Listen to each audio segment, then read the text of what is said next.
Yo, what is going on YouTube? It's your boy Mosballin, and today we're going to be talking about one of the biggest topics in 2K this year. So a lot of you guys have been asking, a lot of you guys always want to know, there's no videos on this, so I've been doing my research on how to control your takeover. So we obviously know the basics, but not everybody does, so we're going to try to break this down. Let's start from square one on what takeover really is, and obviously that's just you heating your player up. It's the grand badge of previous years. So basically when your guy plays really well, he gets hot and then he's basically unstoppable. So let's briefly talk about all the takeovers. So you got a playmaking takeover, which your point guard usually gets. It makes him able to break ankles, it helps him assist. It's like a boosted dimer where it helps out your teammates to score, as well as it giving yourself a +10 boost in every statistic. So takeovers actually help your player out in every category, not just whatever the takeover is. Now you have your sharpshooting takeover, which goes to your sharpshooter. So basically the guy that shoots, and it increases his shooting tremendously. It's almost unstoppable for him to miss, especially if he's wide open. You have another deadly takeover in the shot creating one, and basically it sounds like it sounds. Well, it is what it sounds. The shot creating, you get to create off the dribble, and that's another really unstoppable takeover. We'll stick to the offensive ones. You have the slashing takeover, which helps your finishing. You're able to do some crazy animations, dunks, able to finish in contact over people,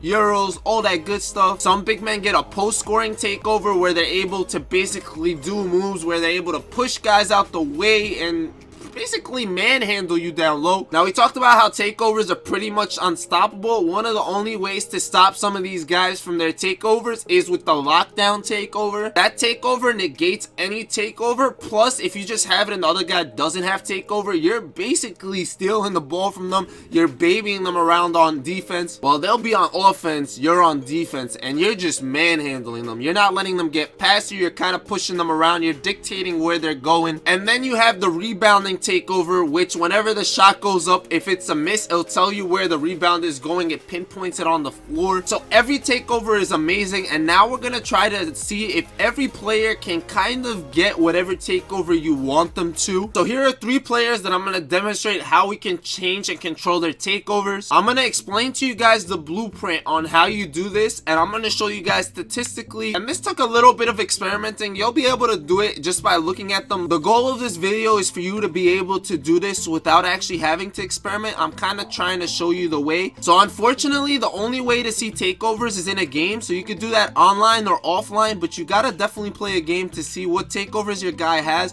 what takeovers you're trying to control. So in yesterday's video, we were talking about how to win every triple threat game and how to see takeovers in the game without actually having them. So right here, we're seeing what takeover Jimmy has and what takeover every player on our team has. But we see that Jimmy has a sharpshooting takeover. Chris Webber has a post and rebounding takeover. AD has a rebounding / slashing takeover. Now, why do some players have 2 takeovers and others have 1? And the answer is very simple. If you're over a 94, you have 2 takeovers. If you are a heat check player that's over a 94, you will not get 2 takeovers. You'll still only have 1. Now, yesterday I talked about forcing takeovers, how to feed it, how to basically control making your guys have to get their takeovers. I'm gonna be honest with y'all, this kid is playing really hard, so we're not gonna be able to, but you guys already know and basically understand what takeovers these are. We explained what all 3 of these players have in their takeover, and after this game we're gonna show you guys that they're gonna change in our next game. So to explain to you guys and show you guys how we're gonna change their takeovers is gonna be really simple. We saw that Jimmy Butler had the sharpshooting takeover. The reason behind that is because there's a couple stats that matter in your attributes, and one of the ones that matters is your open shot 3. So that's the highest out of all the ones that matter, and he has a 92 in that, making him a sharpshooting takeover. Now Jimmy's a great player and has other attributes that are pretty close, meaning that he can have his takeover changed by just doing 1 or 2 simple things. Anthony Davis has his rebounding at a 97, and then his dunking is his 2nd highest stat. Now these stats are not just considered by themselves, they're also considered with their coach boost. Now I'm gonna link down below our coach video to show you guys what every coach does, but you could see here that Jimmy Butler with D'Antoni adds a +3 open shot 3. So his 3-pointer, which was his highest attribute, actually goes up. A guy like Anthony Davis, his rebounding goes up, plus his driving dunk, so that just makes it even more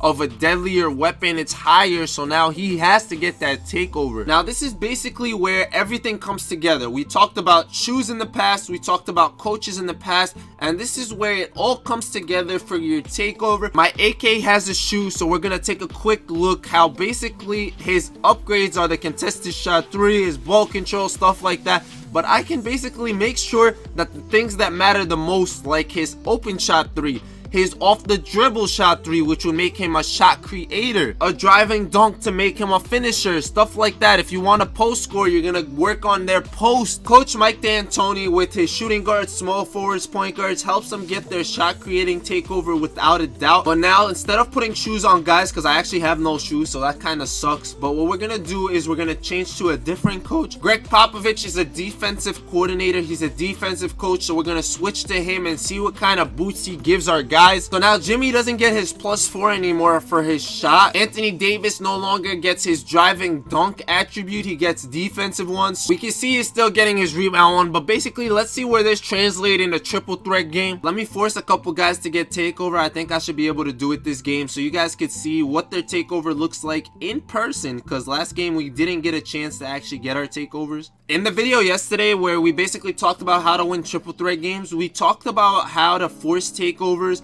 how to basically make sure you get a takeover every time, and that's not how you do it. Now someone who doesn't play this game much might be like, oh, why does takeover even matter? I win my games regardless, I don't need takeover. What I want to tell you is takeover is exactly what it sounds like. It means you get to take over the game. You make it pretty much so easy to do whatever you want. And here we go, we realize that Chris Webber, since we don't have an offensive coach, we have a defensive one, he gets a defensive lockdown badge, which is pretty incredible. He still has his rebounding one, that doesn't go away because he's still a rebounder first. So this is probably not the takeover you really want to get because it's not an offensive one. People really would rather play offense than defense 99% of the time, but you gotta realize that when you get that defensive takeover like we just got with AD, it makes it so much harder for the opponent to score. It makes it pretty much like impossible, and we can still do our normal stuff, we can still dunk. Now I want to give you guys one more example. Now switching offensive takeovers is a little harder than defensive ones for sure, don't get me wrong, but one way you can do that is from like D'Antoni to Dwayne Casey. A lot of the times you will still need a shoe or something to be able to actually do this successfully. So now what I really want to get into is if I can make this Anthony Davis a 3-point shooter. This shoe looks like it'll get the job done. +3 open shot 3, that should make it higher than my dunk one. So I just applied this shoe. His open shot 3 went up to a 93, which is higher than his dunk. So in theory we have made Anthony Davis a sharpshooter. We're about to find out if that is accurate or not. So before I go ahead and buy a diamond shoe for him, I want to know how it affects him. So this was the easiest, simplest, cheapest way to do so. Hopefully it's a success, so we know that this method is not insane and it works for you guys. You guys are not going to believe this. Wait for it. We have discovered the secret to success. AD, we're gonna get you hot real quick so I could show off what we've accomplished. You guys can have fun and watch this game out because your boy's a genius, you heard? We have discovered, we have accomplished great things. We are amazing at what we do. AD is so easy to heat up to because he could finish around the rim, he could block shots, rebound, so he is an easy guy to get takeover with. Now here's something I do gotta mention with takeovers. A lot of people don't realize this either, is if you're doing something that has to do with your takeover, like if you're a dunker, slasher, and you're basically dunking, your takeover comes a little faster than if you were just shooting threes. If you're a sharpshooter, if you're basically doing that, your takeover comes a little faster. Lockdown defenders get their badges a little faster when they play defense, so keep that in mind if you're ever wondering why your guy takes so long to get his takeover. This is crazy. I'm up 18-0 and I think I'm gonna have to play another game, honestly. This is insane. So here you have it, ladies and gentlemen. Look at the takeover that my man Anthony Davis has. Now picture this screen between AD and Wilt. Come here, come give me the screen. Bang, and then bang right there. How do you stop that? Imagine this pick and roll and how deadly it will be when he sets him the screen and he just shoots the 3 right over whoever it is. That's a GG, boys.